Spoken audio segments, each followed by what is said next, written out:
Hey, good morning, good afternoon, good evening, wherever you are. It's Tony from Safe Haven.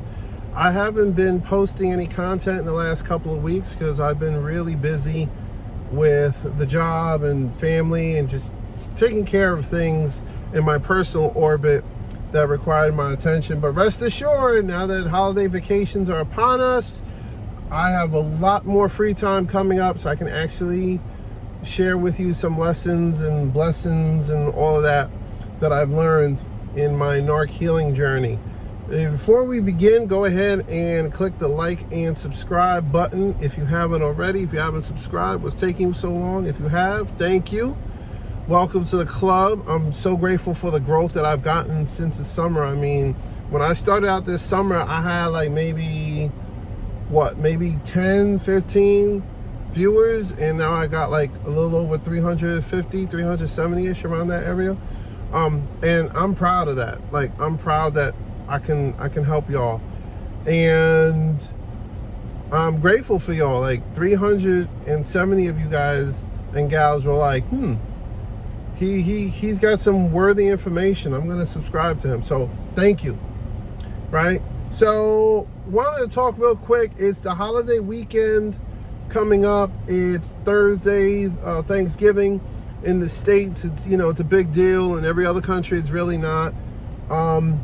And this is the time of year when you're going to be dealing with narc abuse, like out the wazoo, right? You're going to be dealing with discards, breakups. You're going to find your partner cheating, find out they're cheating because they bought stuff for the other person on your credit card, or they're actually, like in the case of my dad, he actually had my mom wrap the gifts that he bought for other women under the guise of saying, oh, it's the holiday gift party, and I just picked out some stuff, could you wrap these please? And she was wrapping the very gifts he was giving to the broads the very next day. Crazy stuff, man. And this is when, if you've been in this for a while, like a year ago, a week before Thanksgiving, I had been discarded. My kids were discarded, and it was rough, right? I didn't want to get out of bed. I didn't want to eat. I didn't have much of a Thanksgiving. I didn't have a Thanksgiving, to be honest with you. I was just home. I'm not really sure how I spent it. I think I had the kids with me, or I think the kids were at their individual moms. And I was just, reading and just crying and journaling and just, really down in the dumps. And, fast forward a year, and life is much, much better. I'm doing better in my career. I'm doing better where I moved to a better spot. I am spending more time with my daughter, not less. I have a pretty much, way better communication method with my nexus. Just, things are a lot better. Now, am I perfect, or have things, completely healed up with me? No, because in life, especially when you go through narc abuse, you don't completely heal up and everything is just all peachy gravy for the rest of your life. Like, you heal, but you're ultimately changed. And I think that's one of the biggest lessons I had to come to grips with this year, was that I've changed. In a lot of good ways, some more negative ways. Like, I'm less trusting of people. I take people with more grain of salt. I'm more, I guess you could say I'm more eager. Not eager, but I'm more okay with leaving relationships that I feel are going nowhere. Friends, romantic, business, if it's not going anywhere, bye-bye, right? And sometimes that could be a bad thing because, not everything has to be transactional, but protecting my peace and my space is a big deal, at least for me now. So anyway, I wanted to talk about real quick. I was doing some journaling the other day, and I was like, as Thanksgiving come up, what are the things that we can be thankful for when we are no longer in a relationship with a narcissist, right? The first thing that we could be thankful for when we're no longer in a relationship with a narc is that we learn and we fall back in love with ourselves. Now, you got to understand, if a narc is around you, that means you're a terrific person. Are you codependent? Yeah, probably. Empathetic? Yes. Do you've got your own issues that you're struggling with? Of course, right? But the narc targets you because they're going to get grade A supply from you, meaning they're going to feel good when they're around you. They're going to come for you because you give them something that makes them feel good. They get some kind of dopamine rush from being around you. Okay? And that's not to say that, just think of yourself as a heroin needle. Well, yeah, actually, yeah. Think of yourself as a human heroin needle for them, right? And when they're done with you, they discard you in the trash. They pick up the new toy, the new plaything, the new person, the new addiction, and then they come back to you when things don't work out, or they want to keep you somewhere in the rotation so they could come back. But be thankful because you fundamentally are an awesome person. If they came around you, they saw something in you that light, like a moth is attracted to the flame. Now the problem is they this is interesting. This is rush hour and they closed down half of the tunnel. This is really interesting. Anyway, guess we're going to be on the road a little bit longer than I thought. Anyway, they targeted you. They found that you had something of great value. They came for it. They sucked you dry. But here's the thing. Like when you have a campfire and you have embers, if you let the embers fester, they will reignite the fire, right? So they came, they stomped you out, but you got embers of greatness within you.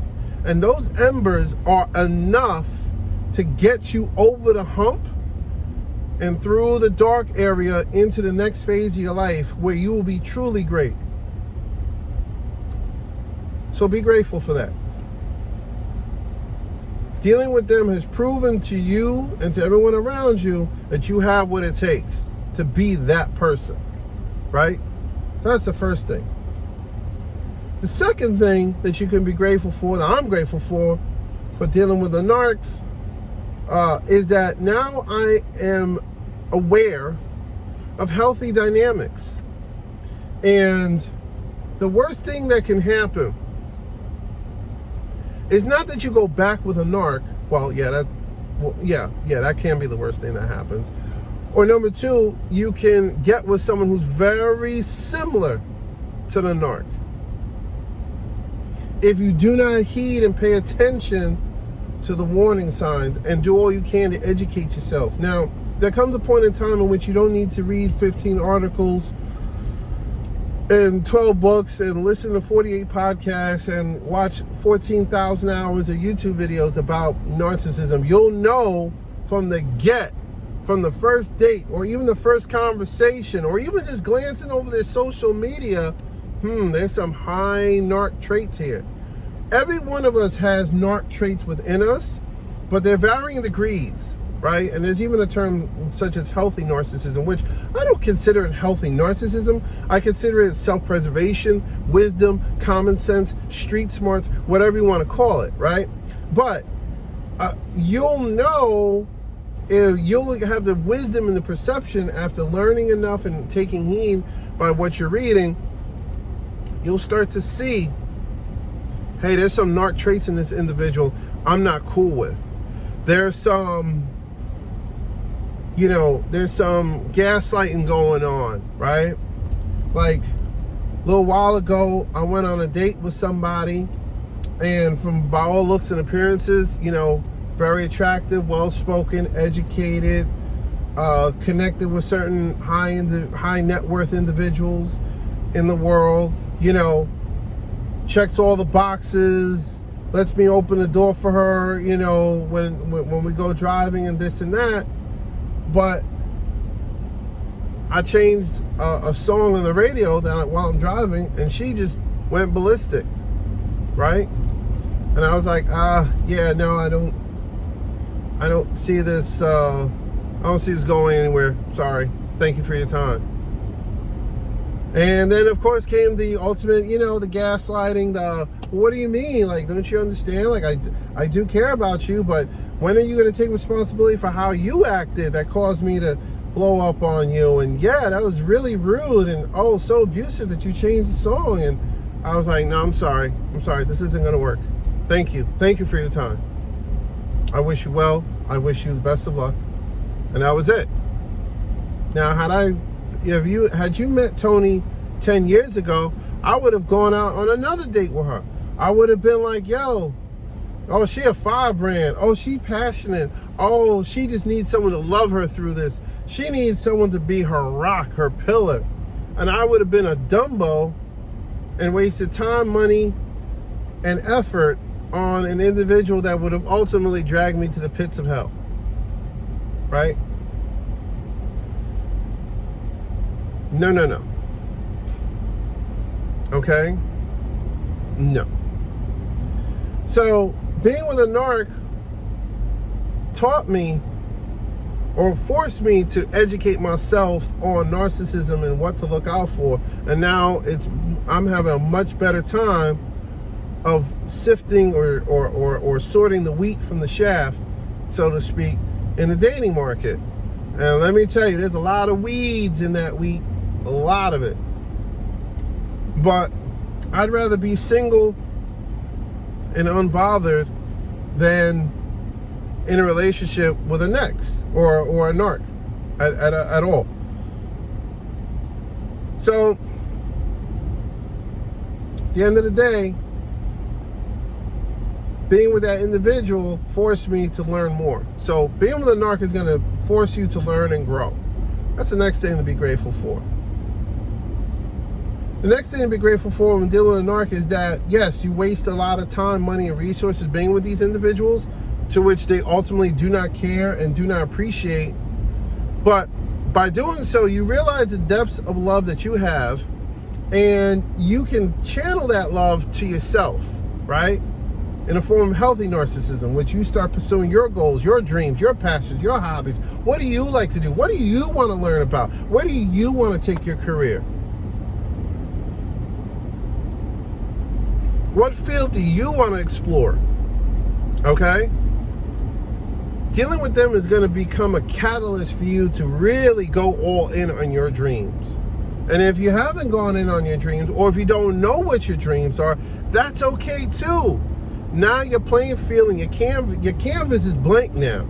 You can reconstruct and do whatever you like.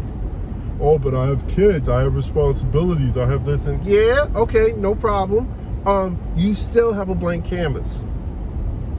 How do you pursue your dreams while still being present in your children's lives, while still providing, while still doing what you're supposed to do as a woman, as a man, right? And that, you got to figure that out. No one is going to tell you what that is. Okay? That's your individual journey. But the reality is that the canvas is open. You can do whatever you want now with your life. That's amazing. That's a free feeling. Okay?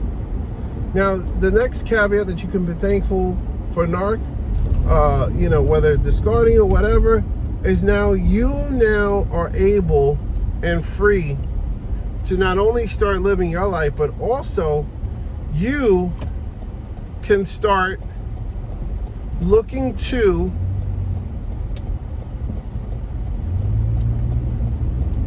connect with people who are on the same path as you, whether they're in the same career as you are, or romantic interests, or friends, or whatever.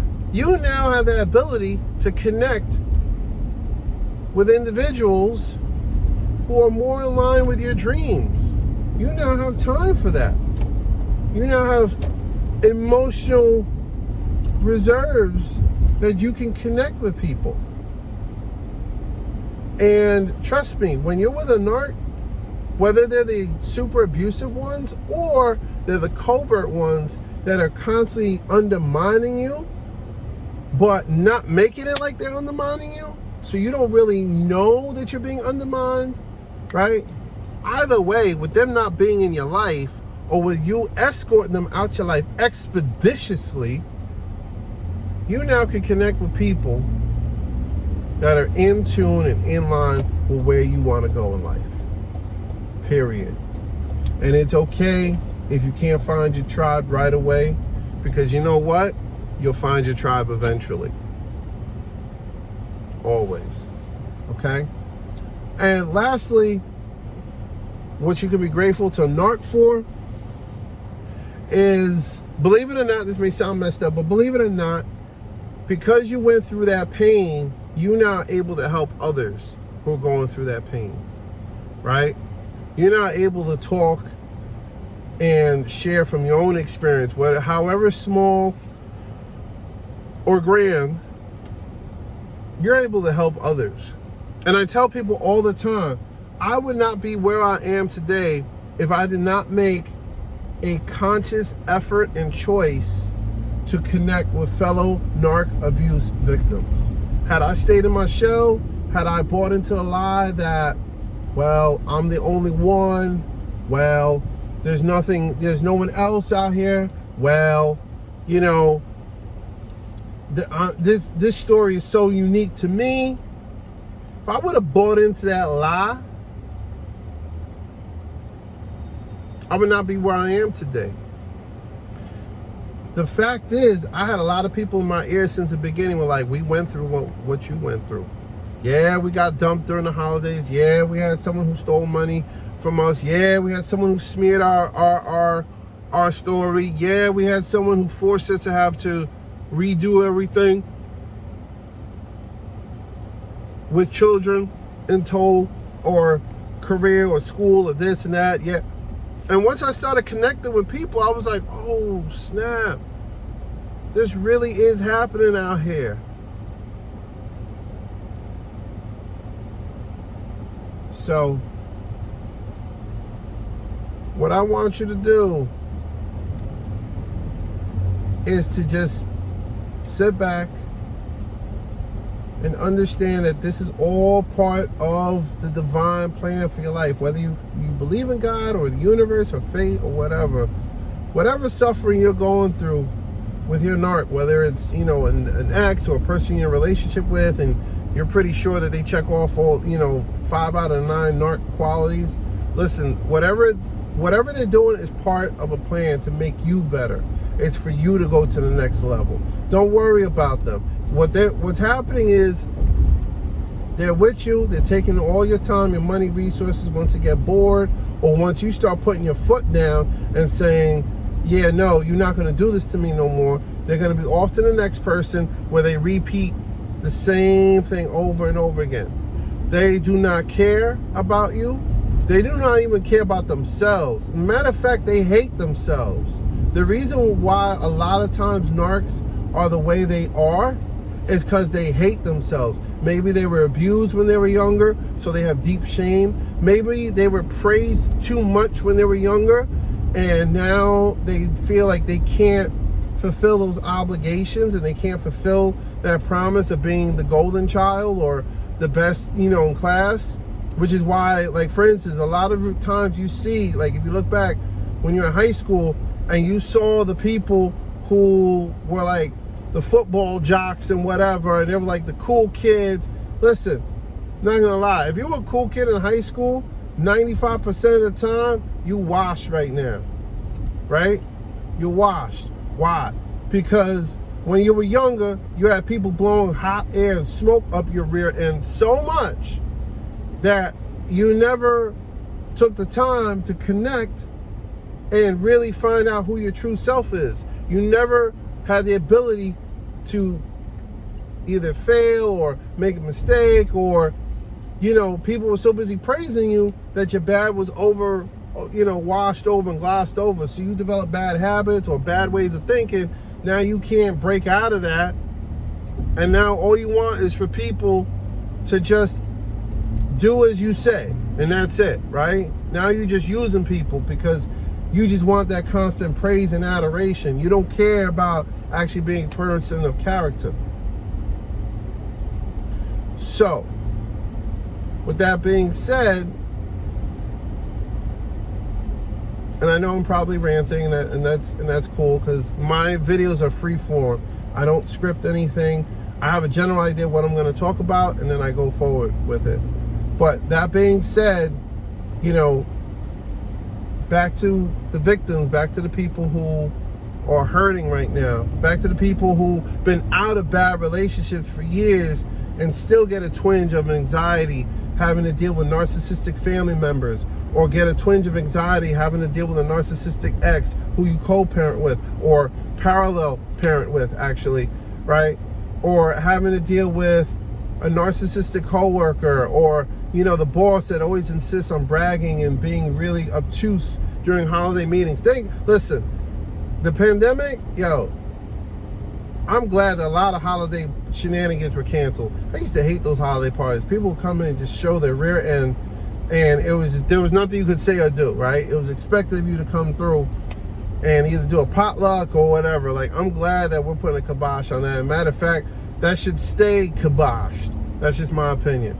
Anyway, back to what I was saying. Please, wherever you are in life, wherever you are in this journey, understand you're not the first, you're not the last, and you're not the only. We all in this together. We're all healing up together. We all trying to figure this out. Please don't give up. The holidays can be depressing. Eating, ramen soup by yourself in an empty house because your narcissistic ex-wife took everything and the kids, or your narcissistic boyfriend broke up with you and now you got nowhere to go. Or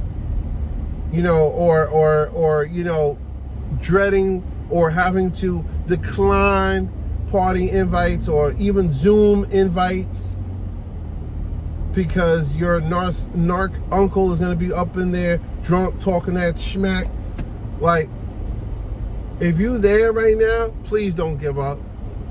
Please don't give up. Please don't, if you think about hurting yourself, whatever, please connect and reach out to others, okay? Find somebody who, maybe like get on the narc abuse Facebook group or something like that. Start connecting with people. Start reading up. Start educating yourself. You're going to be all right. Okay? You're going to be all right. We're all going to be all right, believe it or not. This may be the most painful thing that ever happened, but you're going to be all right. You got to trust and believe in yourself. With that said, you're either going through life or you're growing through life. And I really, really hope that this video is going to help you grow through it. You all be blessed now. Ciao.